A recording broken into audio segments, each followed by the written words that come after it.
Welcome to the Perpich Center for Arts Education. My name is Stephanie Lee Walseth, and I am the Theater Education Specialist here with the Professional Development and Resource Group. And on behalf of Perpich, we just want to warmly welcome you all, whether this is your first time coming to one of our Native Author Series events, or maybe you have been to all of them over the past year and a half. We're so happy that you're here and spending some time with us tonight. Before I introduce my guest, I'll just give a quick little shout out to the rest of our team that is here tonight. We have Dr. Wendy Barden, who is the director of our Professional Development and Resource Team.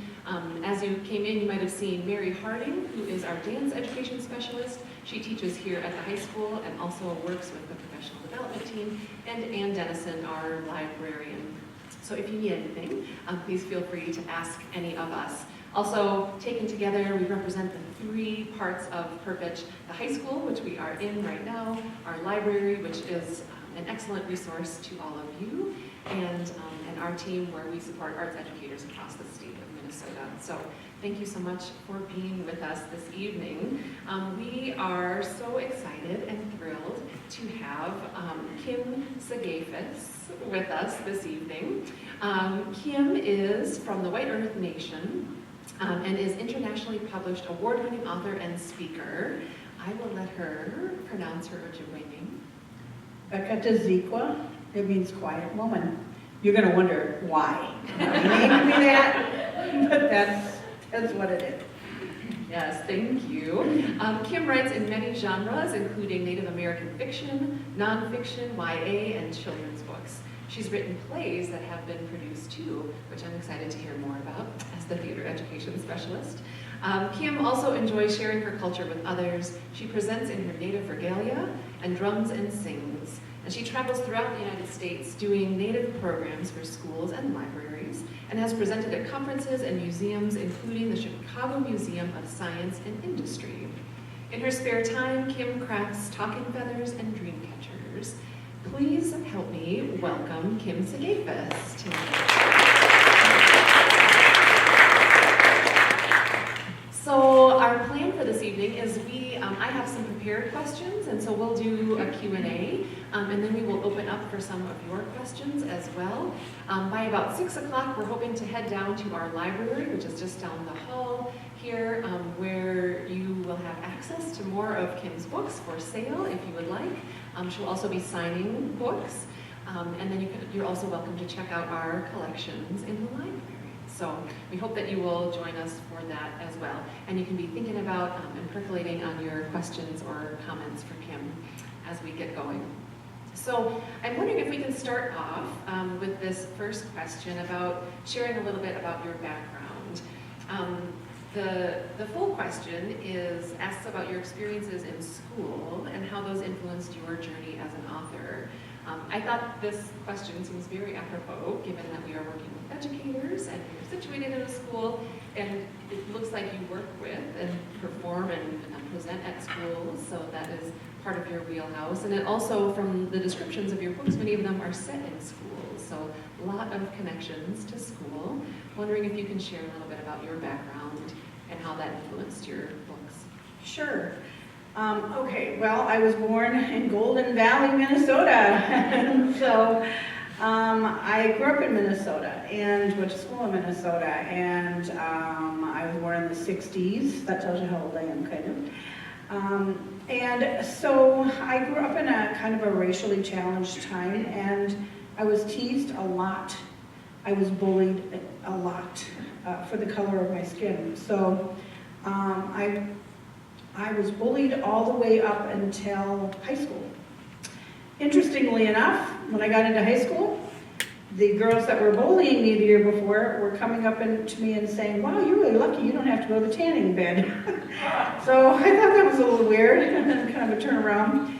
But I usually, when I work on my books, I usually take something from my life, if I can, and put them in there. And that's actually how that growing up with the bullying actually influenced my young adult series, which is the Autumn Dawn series, and then the spinoff, which is Sydney's Journey.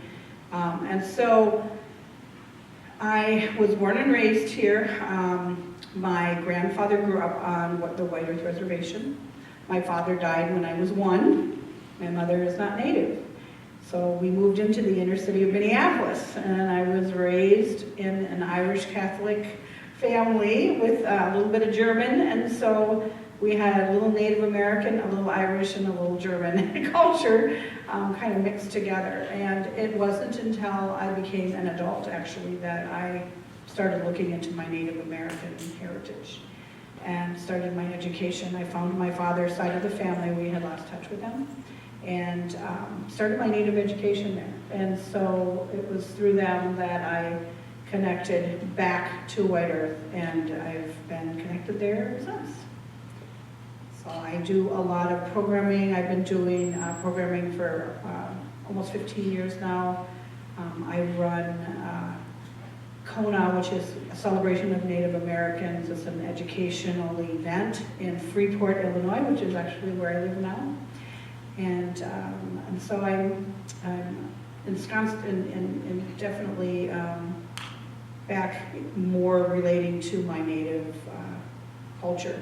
That does not mean I cannot make Irish stew, but my children were raised with a little bit of everything, but they also were raised in the Native culture as well. And I have 4 children, and I think 9, I'm looking over here because my husband's in the corner. I think we have 9 grandchildren now, or including the one on the way. So each one of those grandchildren can speak a little Ojibwa. So. And they know the word for no in Ojibwa. That's very much fun of that. So. Thank you. Thank you for sharing that journey. And it just reminds me that stories of people's heritage and identity is complicated, right? And not always straightforward. And we can't always make an assumption based on how somebody looks or where we think they come from about what their upbringing or experience was. So. I have so many more questions. I'm sure we'll get to them as we work our way through. So we wanted to talk a little bit about the 2 books that you all had a choice to choose from this evening. So one of the books is called Nowhere to Hide. And we're wondering if you can talk about that book in particular, some of the character settings or themes in that book. Give us a little preview. So that was a very easy book to write. And because, like I said earlier, I like to take things from my own life and stick them in a book. For one thing, I think if you write stuff down like that, it helps you process it yourself. Nowhere to Hide is the first book in the Autumn Dawn series, and it's about a young girl who is being bullied. And she lives on the White Earth Reservation, and her bully, Sydney, is really giving her a very hard time. And it was very easy to write that. A lot of things that happens to Autumn Dawn actually happened to me. So when I say it was easy to write, I was basically writing almost my life story a little bit in there. That book is really important to me because when I first started doing Native American presentations, or presentations on writing, here actually in Minnesota is when I started, and I said to people, the internet was just starting, and I said, we're going to have a problem with this internet because we are going to have a new term called cyberbullying is going to be happening. And I don't think people believed me until we got farther into this. When I was younger, kids had to come up to you and bully you. Okay? So now somebody from some other place can bully me and I don't know who they are, I don't know what they look like. It's horrible. And I think, so I started thinking when I was writing this series, when I was asked to write this series, I thought, you know, what would I do now? How would I handle that now? How would her family handle that? And so that, exploring that was helpful in writing this book. At the end, there's 3 books in that Autumn Dawn series. At the end of the 3rd book, the bully moves away. She moves off of White Earth Reservation. She moves into the inner city of Minneapolis. And you know what happens to her when she moves? She gets bullied. So the second spin-off, the second series, the spin-off series, is about how she deals with that. That's quite eye-opening for her. and how she comes to terms with what she has become and why. I got to wondering, anybody see Wicked? Okay. So you know the phrase about, are we born wicked, or do we have wickedness thrust upon us? And so I thought about that, and I thought, you know, people aren't born that way. As a baby, they're not that way. So they have to find that from somewhere. So does that come from their environment? Does it come from their parents? Does it come from their friends? Where does that come from? And so that was my big thought process in writing through that series. Because I wanted people to understand that how you're behaving on the outside is sometimes covering up what is going on the inside of you. And maybe give that person a break, you know, and maybe flesh out why they're acting like this, which is why I decided to write the spin-off series, which is Sydney's journey. And so, like I said, everything comes from within me, and also I work with children, and I work with bullying all the time because they're still bullying each other. And so I took that as well, and I actually got a group of young kids together, middle schoolers, and asked them about bullying while I was working on that book. And it was very eye-opening to hear about it. And also, most of them didn't even think about wondering why the bully was doing that in the first place. So I think I made them think as well. And when you can make a child think about something a different way, I think that's good. It's a teaching moment. Yeah, your question, you may have answered it. I had a question at the beginning, and you came around, but it made me wonder, and you write so many different genres, so it might be a different answer for the different genres, but it made me wonder who you imagine yourself writing for when you're writing, so like in this book in particular. Well, you're right, I write in a whole bunch of genres. Most of them are children's. It's so funny because when I first started writing, I thought, well, I'm a fiction writer, darn it. I like making up stories. And so, but if you look at the 20 books I've written, the majority of them are nonfiction. So I think where you're led is interesting, but I've written a children's picture book, I've written Native elders and Native writers, which have been used in schools. And so I try to think about who I'm writing for and what I would like them to get out of the book. And that's what I strive for then as I'm researching and writing. And actually the fiction series has a lot, because it's a mystical realism series, I actually take real people and stick them in to the book to interact with the characters that I've made up. So it's kind of fun. Very cool, thank you. And speaking of, so the other book that you could have chosen from tonight is Native Elders Sharing Their Wisdom, Native Trailblazers series. And we were wondering if there are any particular stories in this book that jump out at you or that you really, I'm sure they're all really good, but when you think about maybe some that were your favorite or the most surprising or the most moving for you as you were writing about them. That book was very difficult to write because of the way I had to research it. That book has interviews with elders in the US and Canada. Now, when we want to know something here, we say, Grandma, can you tell me about, or Grandpa, can you tell me about? Approaching a Native American elder is different, especially if you don't know them. So a lot of them wanted to be approached a certain way. Some wanted tobacco, some wanted a written letter, some wanted to talk on the phone, that sort of thing.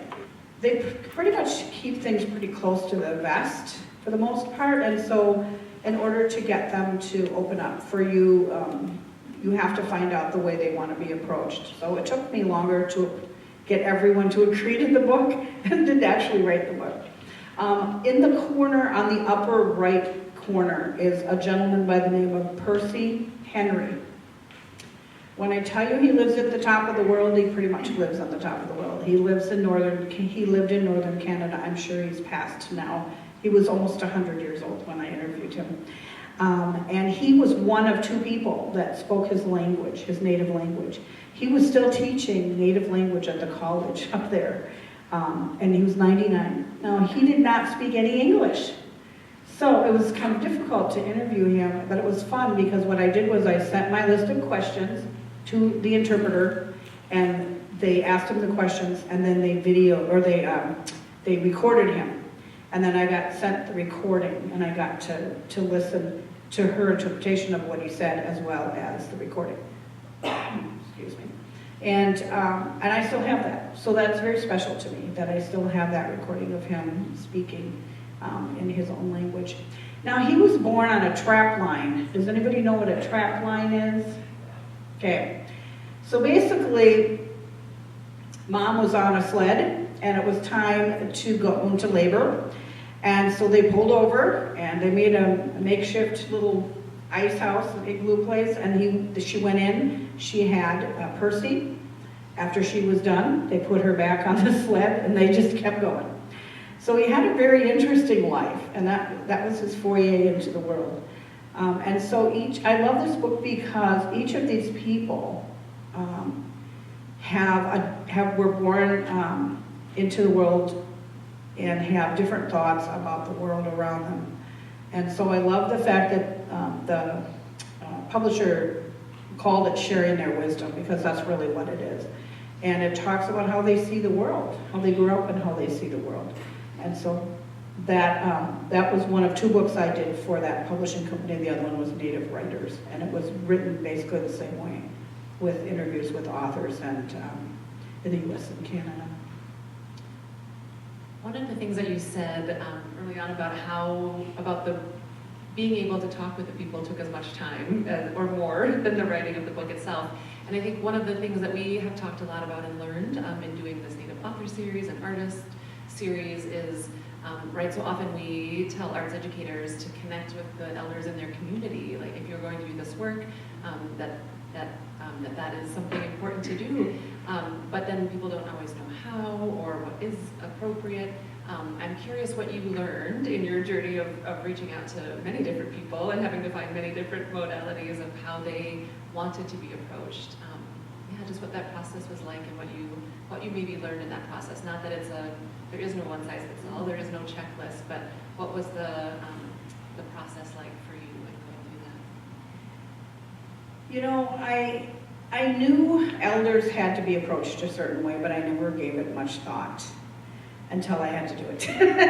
And I'm used to just going up and asking people questions, and so you don't realize how important that information that elder has until you want it, okay? And you have to try to get it. I was talking with my husband the other day. It's interesting about elders because when we get together in the United States, most of us get together and we'll have Christmas or we'll have Easter and Grandma and Grandpa will be there and stuff. And we just sit around and talk. We don't realize that each person, especially the older they get and into the elder status, for lack of a better way to put it, each person is a book of knowledge. And if you don't ask the questions now, and they pass away, it's like someone's burned that book. That book is gone. And you have no way of finding out anything that they knew. And especially within the Native culture, because it's very difficult to research the Native culture in some respects, especially if you're going back into your family. There's not a lot of Ancestry.com stuff about your Native family, depending on what part of the world you're from.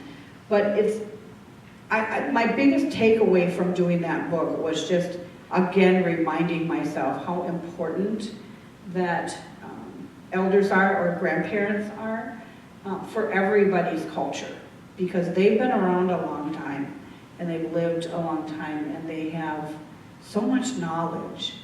And we don't even realize how much until they're gone.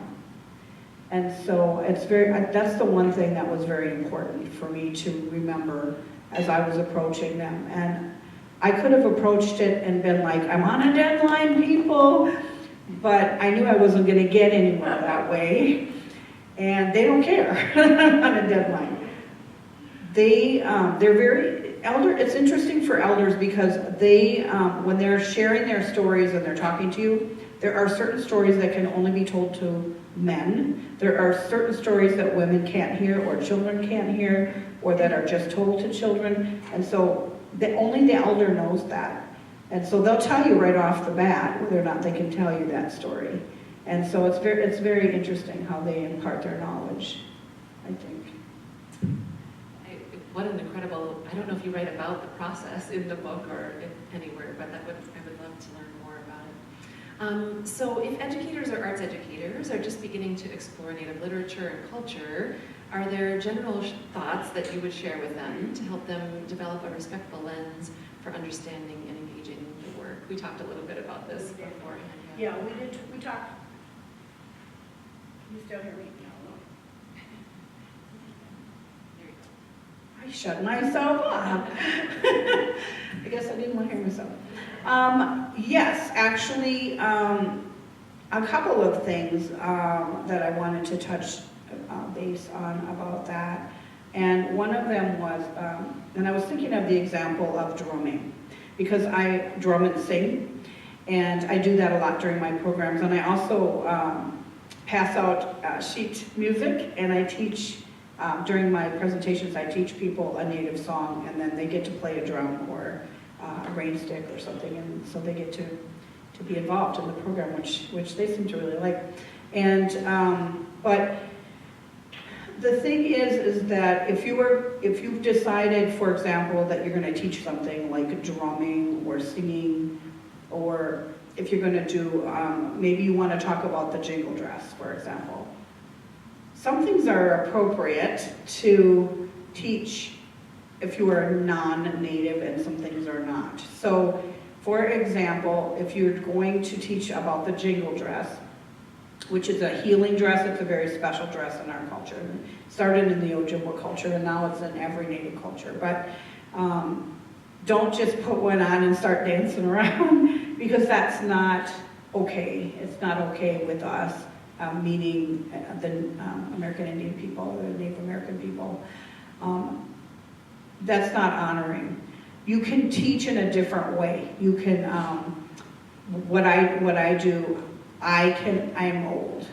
I've been dancing for a long time, so I can't jingle dress dance anymore.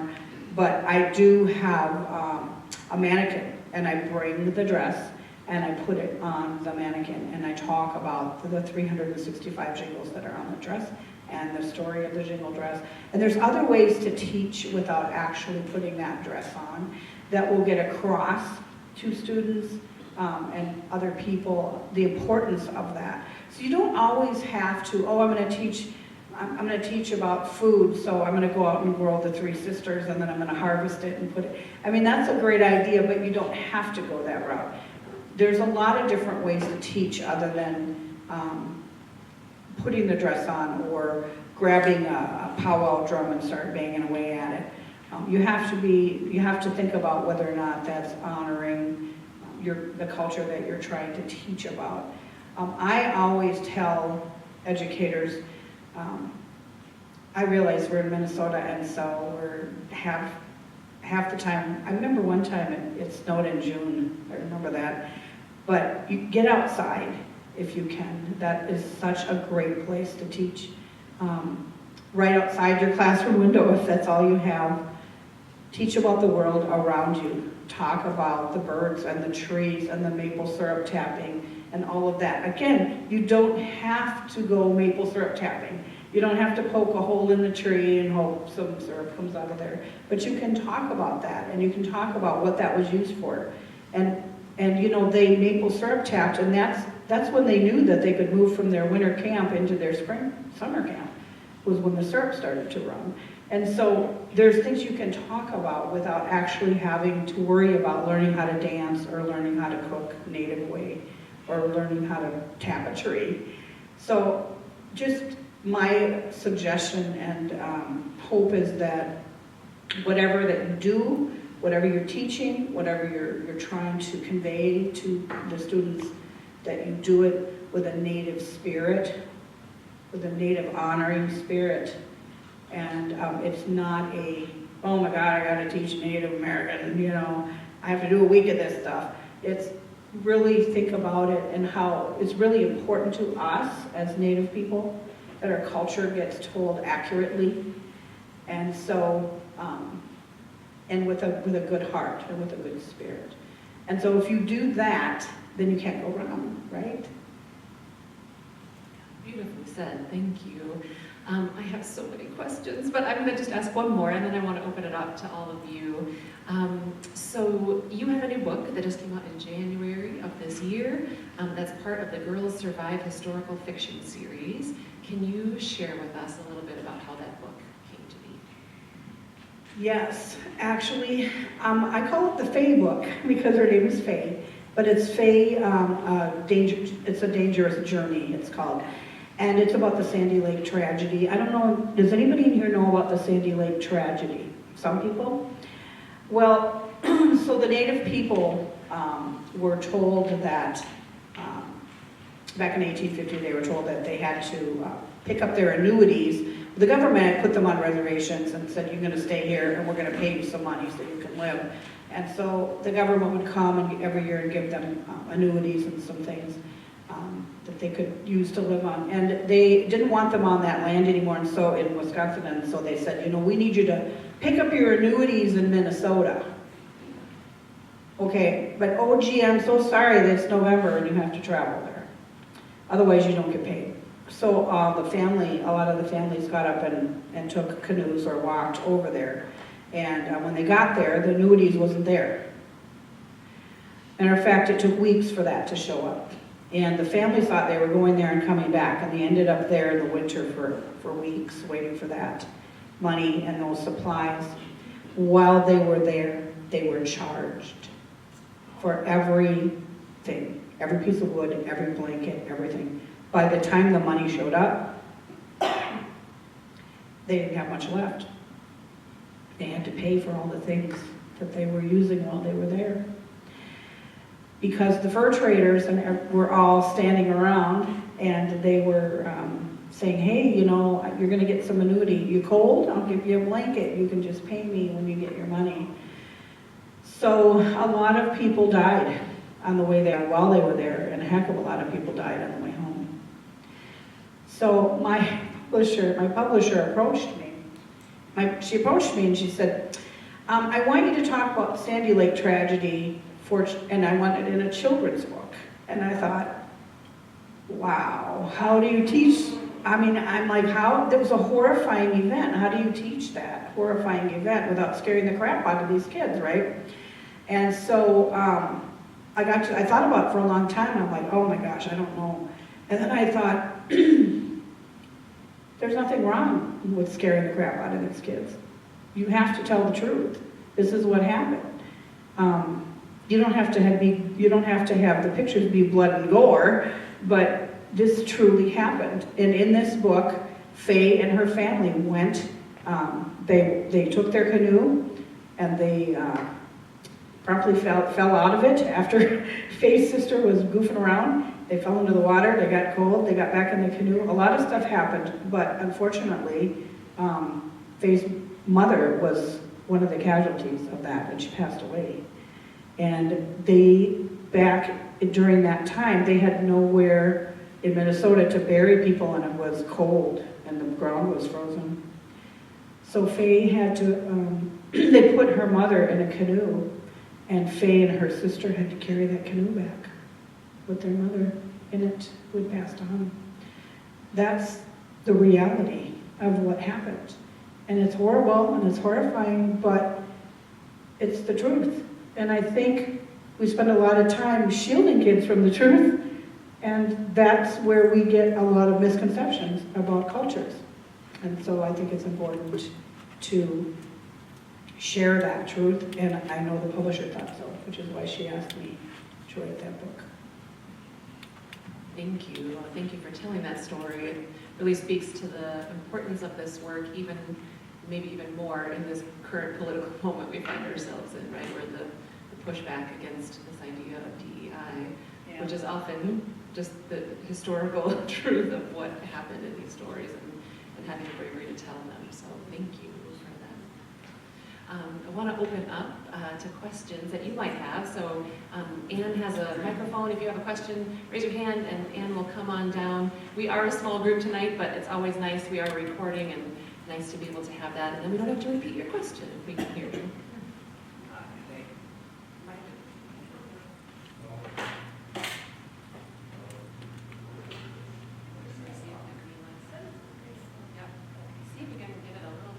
There you go. Okay, thanks. So did you know maybe high school students would like the Native Elders book or maybe the Nowhere to Hide, or is it hard to say? Because what I'm finding is that a lot of the students I at the case management high school, they have, one of them have Native American, they have, hello, is that better? There you go. Okay, so I'm wondering if any one of these two books seem to be more interesting to high school students. I have a group of students in my class, and a fair number of them seem to have some part of their heritage being Native American, and I'm wondering if one of those two might be more interesting to them, or if, just a thought. I think it really depends on the reader.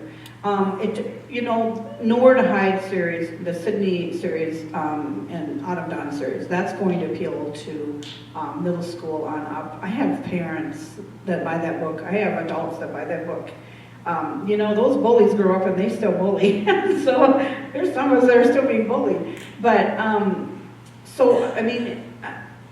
that book appeals to that person that's interested in that human interest story, I think. As far as Native Elders and Native Writers, those are definitely books. They're more nonfiction. So if you're interested in, what is a Native Elder?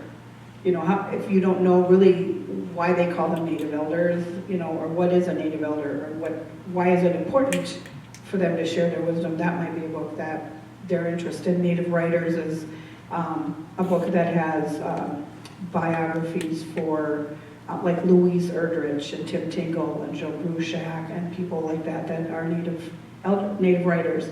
And so it depends on whether really they like to read fiction or nonfiction. That's really what it is. Both Native Elders, Native Writers, the young adult series here, those are all for middle school, upper middle school maybe. It depends on the reader on up. So it's a hard question to answer because I don't know what, each person is so individual that I don't know what they would like to read, but they're set for that age group. So if I was to teach a Native American class, maybe even have both of them. Yeah. The Native Elders, it's interesting because you're looking at two spectrums. You're looking at kids and you're looking at elders. So it kind of covers the whole spectrum of people, if you end up with both of them. So. Great, thank you. Other questions or comments up here, and then I see a hand over here as well. I was just wondering, I love language, and I was wondering if you learned from any of the Native Elders you spoke to a favorite new word or phrase in Anishinaabe Moan that you would be willing to share. The Native Elder book is, it's not only Ojibwa or Anishinaabe, it's a lot of different tribes. And so nobody taught me a word. Now when I went, the only language is an ongoing lesson for me. I'm always learning with the language. And so I was saying to her earlier, I wish they had online. I know the U of M teaches language courses, and I wish they were online so I could, learn them, because I do live 5.5 hours from here. So driving every day to school probably doesn't work for me. But the only language that I started off learning was with my father's family. And so there was a lot of words, Busu, Gigawabaman, which is so long. So I know a lot of words in my language. I just didn't pick up a whole lot with the other tribal nations. Thank you for that question. Yeah, over here.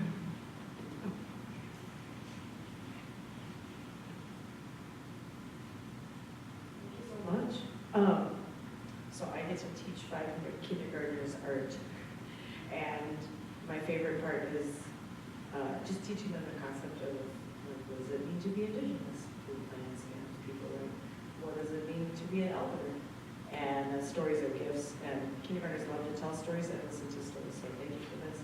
How did you go about selecting, because I see you have a wide variety of different tribes and nations. How did you go about selecting the elders? My publisher. My publisher gave me a list. That was the thing,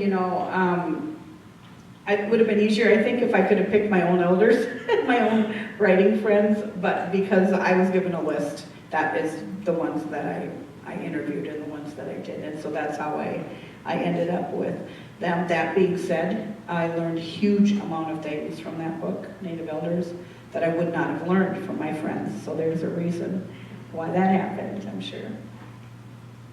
And I'm just looking at this really quick. So is it 7th generation? Is that the publisher? Yeah, it's the publishing company is out of Tennessee. It's actually called Book Publishing Company, which is kind of an interesting name.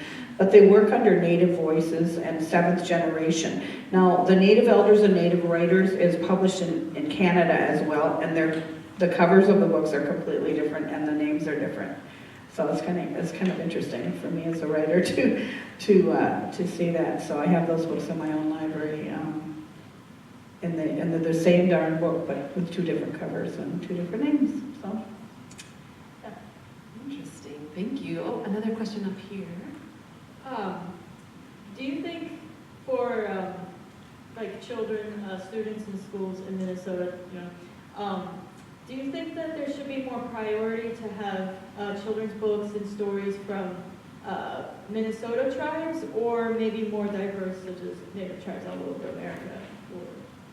I think you should start with Minnesota tribes. I mean, we live here. Well, you guys live here. Unfortunately, I don't, but you guys live here, and I would definitely start there. But I would definitely not stop there. There are so many tribes out there, and we don't all live the same. We don't all live the same. We didn't all live in the same lodges or houses or teepees. We did not all dress the same. Our language is not all the same. So we're almost a culture within a culture because of that. So how we grew food, what we ate, what we hunted. We hunted in Illinois, they hunted bison until 1810. Here you guys fished. I mean, you were fishing, right? You were in birch bark canoes and things like that. Probably not so much in Arizona, there probably wasn't a lot of canoeing in Arizona. And so I think it's important to start where you are at, but merge or move out from there too, so that they get a really good grasp of the entire culture. Yeah, and I'll build on that, Kim, you exactly hit it, that in the art standards in Minnesota, it does say, so looking at the contributions of Minnesota American Indian tribes and communities, and so that is what is in the art standards and in many standards across different curriculum. And there's folks like Darlene St. Clair and others that have created a really helpful kind of conceptual understanding of that looks like an infographic with concentric circles. So starting there in the center, and then, as you said, moving out from there, right? So then thinking about different artists and authors and tribal nations that are represented here in Minnesota, and then different thinking about Dakota or Ojibwa people that are in other places besides Minnesota, and so on and so forth, in the concentric circles, moving out, and in part because of that reason, right? In generations past, I think, when people, if they were learning at all about Native peoples, it was here in Minnesota, but you might be learning about the Aztec culture. Now that's not a bad thing, but then often what was overlooked was the people that were right here, right? Knowing whose land we're on, knowing what nations are right here. And so this is a handout at the table. that if you didn't get it, make sure to pick that up. And this is a list of Dakota and Ojibwa authors. And this is Minnesota specific, so this is a really great list for you. And if it's in red, we actually have it here in the Perpich Library as well for you to check out. So if you don't know where to start, this is a good place to start for you as well. Yeah. We maybe have time for one or two more questions.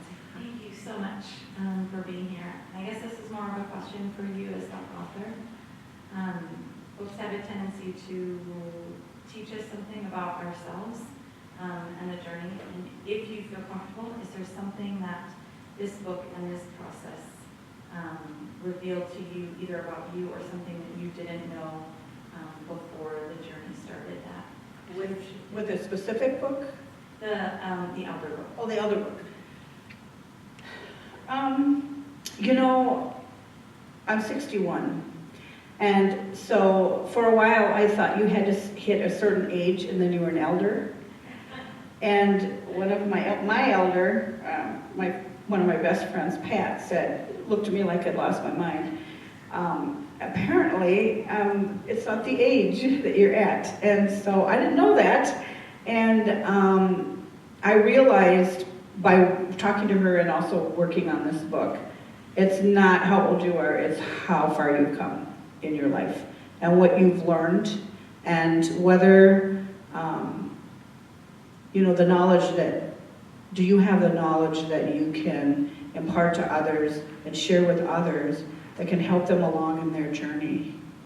We talk about as natives taking the journey down the red road, and what can you share with other people that can help them. And so it doesn't have to do with age, it has to do with knowledge. And so I learned that specifically from doing the Native Elder book. Up to that point, I thought you hit a certain age, and you were an elder. So it was important for me to know that. And I think I'm starting to hit that stride where I've lived many lives in one, I think, and I think at some point I can, with my books and as I write these books, that hopefully I'm helping other people in one way or another. I think that's a really beautiful place to end. Oh, we have one more question. Yeah.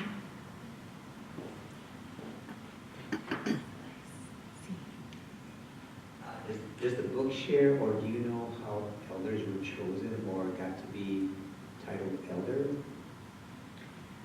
Nope. That's the short version. I'm not sure how they chose that. When you write for a publishing company and they want you to do this type of book, you usually get a list, and this is who they want in it. And they tell you, well, if you come up with someone else, you can switch them out. But that's not really the case usually, because it is their book and they are paying you to write that. So, and I was fine with it. And I figured if the Great Spirit had put this list together, then this is the list that I was supposed to go off of. And of course, the Great Spirit was right, because I did learn something from every one of those people. And so I didn't have anything to do with putting that list together, or the Native author list either. Well, thank you so much. Folks have other questions for Kim. We invite you down to the library. We have a little more time together down there with your books and signing. So please come and continue the conversation. Please help me in thanking Kim Sigafus for being with us today.